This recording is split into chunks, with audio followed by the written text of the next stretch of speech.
Bismillahirrahmanirrahim. Assalamualaikum warahmatullahi wabarakatuh. Selamat datang semuanya di channel YouTube saya.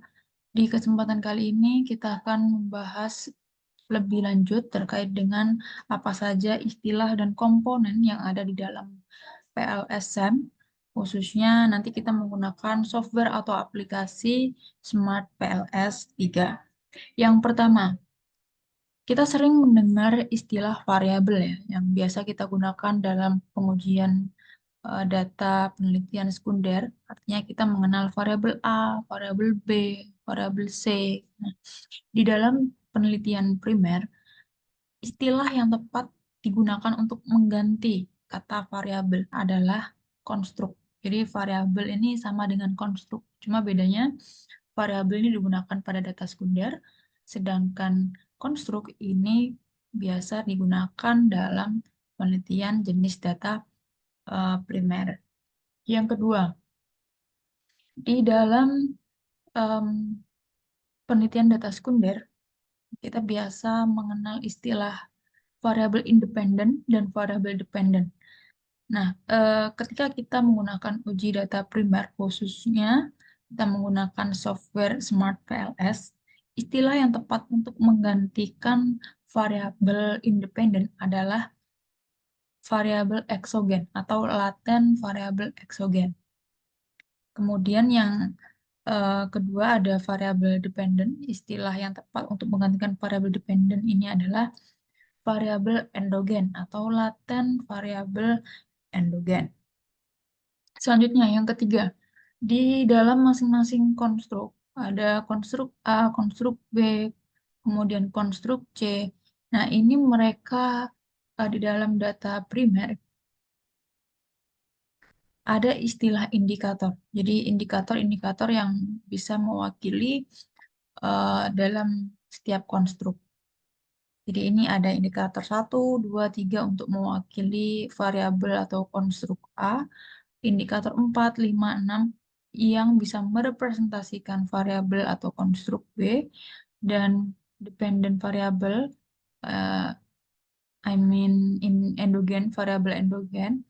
Di sini dia direpresentasikan pada indikator 7, 8, dan 9. Jadi indikator ini adalah istilah dari item pernyataan yang bisa merepresentasikan suatu konstruk.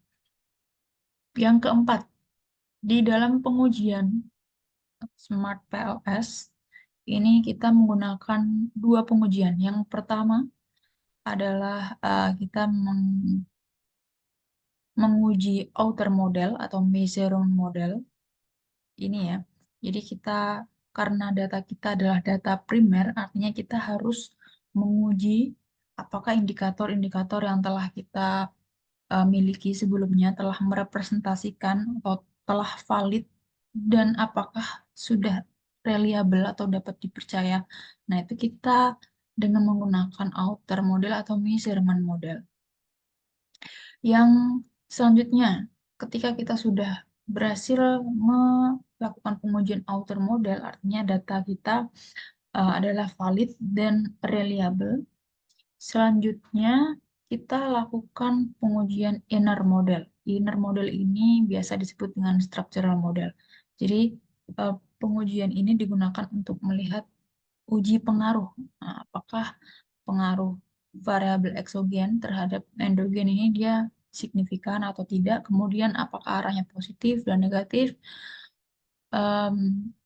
Begitupun juga nilai adjusted R-square-nya. Jadi semakin tinggi nilai adjusted R-square, ini bisa menunjukkan bahwa variabel eksogen yang telah kita miliki itu bisa mempengaruhi variabel endogen dengan besar. Kemudian apa saja nanti yang akan kita ukur atau kita uji di dalam outer model. Yang pertama kita bisa melakukan uji validitas. Uji validitas ini nanti dibagi menjadi dua, ada validitas konvergen dan validitas diskriminan. Validitas konvergen ini dia digunakan untuk memastikan bahwa indikator-indikator yang telah kita miliki sebelumnya itu sudah bisa merepresentasikan suatu konstruk ataukah konstruk indikator-indikator yang kita miliki itu sudah sesuai belum dengan konstruk yang kita miliki. Nah, itu kita bisa lihat nilainya dari outer loading atau loading factor. Dia harus lebih besar dari 0,7 atau 0,6. Sorry ya, ini typo. Dia menurut Hair et al. 2013. Yang kedua, eh, validitas konvergen ini juga bisa direpresentasikan pada nilai AV atau average variance extracted, di mana AV ini dia harus lebih besar dari 0,5. Jadi bedanya kalau outer loading ini kita melihatnya per indikator. Jadi kita melihat nilai per indikatornya apakah di atas 0,7 atau 0,6. Kalau nilai outer loadingnya di atas 0,7 atau 0,6, artinya indikator yang kita miliki itu sudah valid sesuai dengan uji statistik yang kita terapkan sebelumnya. Bedanya dengan AV di sini adalah nilai yang bisa kita lihat berdasarkan per konstruknya. Jadi kalau outer loading itu per item indikator, kalau AV itu kita melihatnya per konstruk atau per variabel. Jadi yang diharapkan adalah nilai dari AV per konstruk itu dia lebih besar dari 0,5, maka konstruk yang kita miliki adalah valid.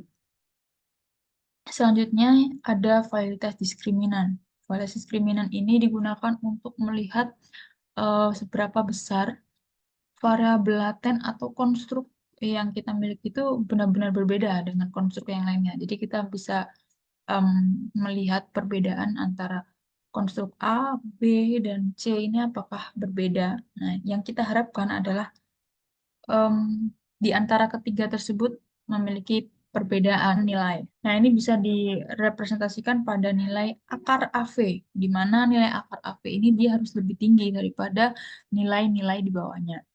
Yang kedua ada uji reliabilitas. Reliabilitas ini untuk melihat sejauh mana konsistensi hasil yang diukur. Ini biasanya direpresentasikan pada nilai Cronbach alpha atau bisa disingkat dengan CA dan Composite Reliability atau CR. Dia harus lebih besar dari 0,7. Nah, kalau misalkan ada kasus di mana CA ini dia dari beberapa variabel atau konstruk yang kita miliki ternyata memiliki nilai CA di bawah 0,7.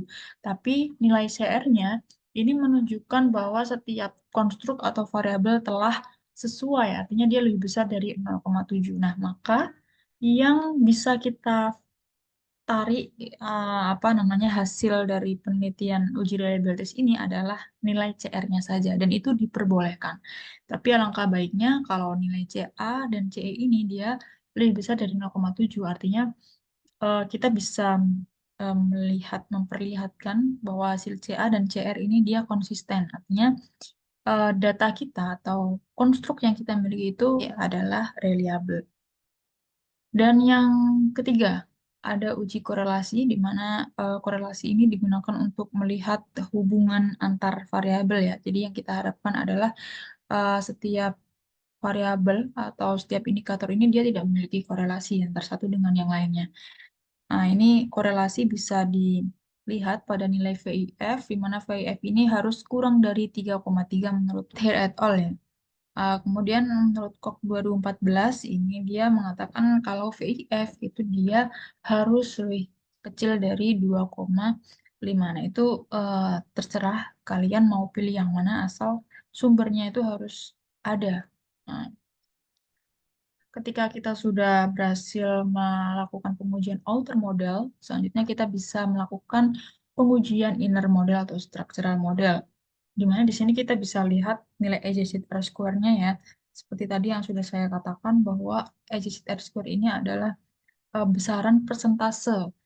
Apakah pengaruh variabel eksogen yang telah kita miliki itu benar-benar bisa mempengaruhi dari variabel endogen. Itu semakin besar artinya semakin bagus.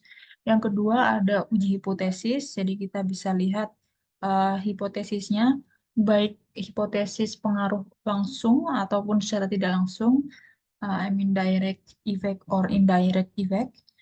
Nah, itu kita bisa lihat di situ.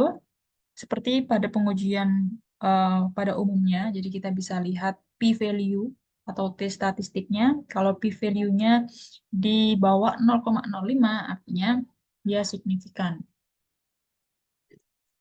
Yang terakhir ada uji effect size. Uji effect size ini untuk melihat variabel atau konstruk mana yang memang memiliki pengaruh sangat besar terhadap variabel endogen. Nah, ini Cohen 1988 ini mengkategorisasikan effect size menjadi 3. Yang pertama, dia dikategorikan sebagai memiliki pengaruh yang sangat kuat variabel eksogen terhadap endogen. Itu ketika nilai effect size-nya atau F-square-nya itu dia di atas 0,35. Kemudian yang kedua, effect size ini akan dikategorikan sebagai medium effect ketika nilai F-square-nya range antara 0,15 sampai 0,35. Dan effect size ini akan dikategorikan sebagai low effect atau memiliki pengaruh yang rendah ketika nilai dari F-square-nya kurang dari 0,02 sampai 0,15.